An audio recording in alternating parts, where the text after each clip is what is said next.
Minority defence committee का अलामती धरना मालेगांव शहर को बदनाम करने की कोशिश की जा रही है। हम माजी में कुछ दिनों से देख रहे हैं कि जहाँ मुसलमान कसीर आबादी होती है, जहाँ माइनॉरिटी की आबादी ज्यादा होती है, वहाँ कहीं बीजेपी अपने पार्टी के लोगों को माइनॉरिटी को परेशान करके या कहीं वो अपने दलाल पार्टी को भेजकर माइनॉरिटी को एक तरफा करके अक्सरियत में वोट लेने का काम करती है। मुसलसल हम पिछले दिनों से देख रहे हैं मालेगांव शहर में कहीं बीजेपी या कहीं बीजेपी की मुखालिफ दिखने वाली दलाल पार्टियां मालेगांव शहर के हालात मजहब के नाम से खराब कर रही हैं। आज ये वक्त आ गया है कि मालेगांव शहर निशाने पर है। हम देख रहे हैं कि तारीख में कभी ऐसा नहीं हुआ कि जहां बेगुनाह मर्द 12 नवंबर में मालेगांव शहर में फिरका परस्ती के शिकार हुए।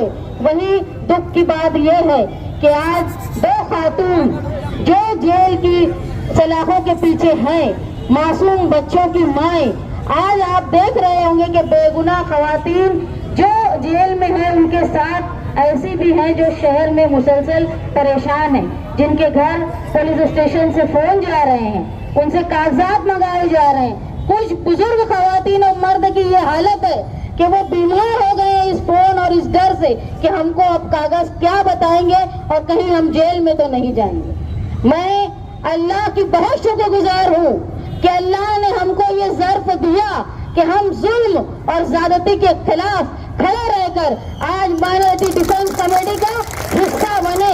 मैं मानती हूँ जुल्म के खिलाफ खड़े रहकर ताकत से बोलना ये सलाहियत अल्लाह सबको नहीं देता। हम देख रहे हैं कि कुछ लोग जुल्म के खिलाफ खामोश रहकर, जिनकी खामोशी ये मुजरिमाना खामोशी है। कहीं ना कहीं हम ये मानते हैं जहां बीजेपी के लोग दलाल शोर कर रहे हैं, वही जिनकी जिम्मेदारी है वो दलाल खामोश बैठे होंगे। ये याद रखें, शहर के आवाम के साथ साथ तुमको अल्लाह को भी मुंह दिखाना है। उस वक्त जब अल्लाह की लाठी तुम पर बरसेगी, उस वक्त तुम जवाब देने के काबिल नहीं रहोगे।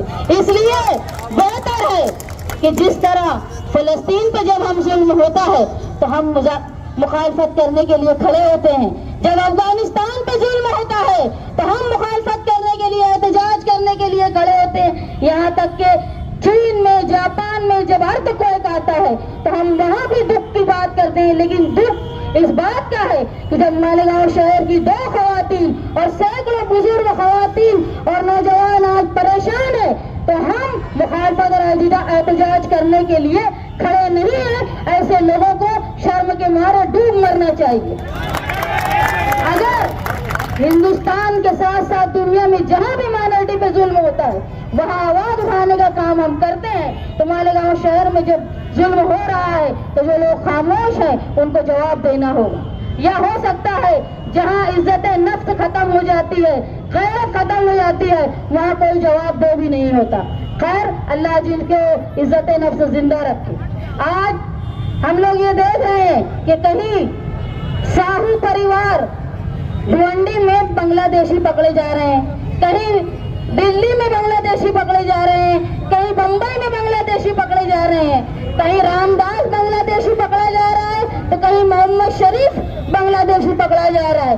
तो जो किरीट सोमैया मालेगांव में आकर नाटक कर रहे हैं, तो मैं ये बोलती हूँ कि ये नाटक करने की बजाय किरीट सोमैया को हिंदुस्तान के फॉरेन मिनिस्टर, हिंदुस्तान के होम मिनिस्टर और हिंदुस्तान के डिफेंस मिनिस्टर से इस्तीफा मांगना चाहिए कि ये कैसे हिंदुस्तान में बांग्लादेशी आ रहे हैं। जिम्मेदारी किसकी है? हुकूमत हिंदुस्तान की। उन बॉर्डर फोर्सेस की जिम्मेदारी है कि बांग्लादेशी हिंदुस्तान में आ रहे हैं। और आप मुसलसल देख रहे हैं जिनकी हुकूमत है उन्हीं के कारिंदे दूसरे शहरों में बांग्लादेशी ढूंढ रहे हैं। तो उनका काम है पहले अपने मिनिस्टर से पूछें कि बॉर्डर फोर्सेस, डिफेंस मिनिस्टर ये क्या कर रहे हैं। हिंदुस्तान में بنگلہ دیشی اگر آ رہی ہے تو فوج بھی کہیں ناکارہ ہو گئی ہے کہ ہماری انٹیلیجنس ایجنسی بھی ناکارہ ہو گئی.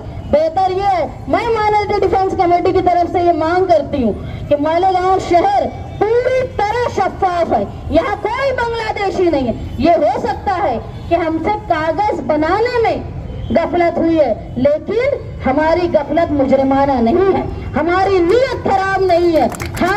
ہم وہ قوم سے تعلق رکھتے ہیں جو مرنے کے بعد بھی اپنے وطن کی مٹی میں شہید اور دفن ہونا پسند کرتے. ہم وہ قوم ہیں جس کے مذہب کا ایک جزو ہے حب الوطنی. ہم کو اپنی ملک کے ساتھ محبت کرنا یہ سکھانے کی ضرورت کسی اور لوگوں کو نہیں. ہندوستان کا جو ہمارا آئین ہے انہوں نے ہم کو برابر حق دیا ہے. آج آپ دیکھ رہے ہیں کہیں کمبھ میلے میں ہزاروں لوگوں کی شردھالیوں کی موت, کہیں بے روزگاری سے ہندوستان پریشان.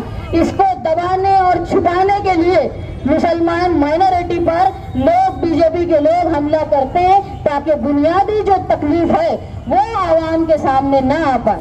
میں یہ گزارش کرتی ہوں ہندوستان کی انٹیلیجنس ایجنسی سے کہ آپ اپنا کام صحیح سے کریں. بغیر بارڈر کے پار اگر کوئی غیر قانونی طور پہ گھسپیٹی آ رہا ہے تو آپ اپنی مشینری کو درست کریں. آپ بلا وجہ کہ صرف ووٹ کے لیے ایجنسیز اپنا کام ادھورا نہ چھوڑے. مالیگاؤں شہر کل بھی شفاف تھا اور اپنے ملک سے پیار کرتا تھا, اور آج بھی ہمارا شہر, میں مانتی ہوں برادرین وطن اگر اپنے ملک سے جتنا پیار کرتے ہیں تو مالیگاؤں شہر کے مشرقی حصے کے لوگ اس سے زیادہ پیار کرتے ہیں. میں مذمت کرتی ہوں وہ بی جے پی کے لوگوں کو جنہوں نے مالیگاؤں شہر کو ٹارگٹ بنایا ہے. میں مذمت کرتی ہوں بی جے پی کے وہ چھپے ہوئے دلالوں کے جو خاموش رہ کے بی جے پی کے لوگوں کی مدد کر رہے ہیں.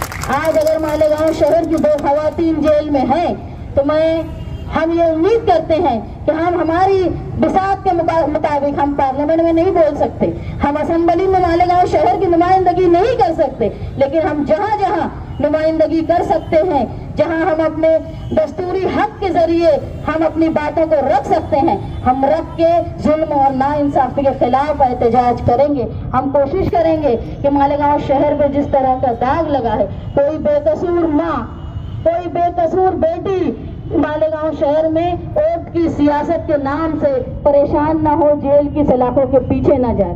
میں اللہ سے دعا گو ہوں کہ ماضی میں جس طرح ہم کو مشکلات سے اللہ نے نکالا ہے اسی طرح مستقبل میں بھی ہم کو اس داغ سے نکالے اور مالیگاؤں شہر کا جس طرح نام اونچا تھا وہ ہمیشہ قائم رہے. مائنارٹی ڈیفنس کمیٹی کے نمائندے اور لیڈران شیخ آصف صاحب مستقیم ڈگنیٹی جس راہ پر نکلے ہیں, ہاں میں سماجوادی پارٹی کی صدر اور ہونے کے ناطے اس بات کا آپ کو یقین دہانی کرتی ہوں کہ ہم مالیگاؤں شہر کی دفاع کے لیے, مالیگاؤں شہر کی بدنامی کو سے بچانے کے لیے آپ کے ساتھ ہر طرح سے شامل رہیں گے.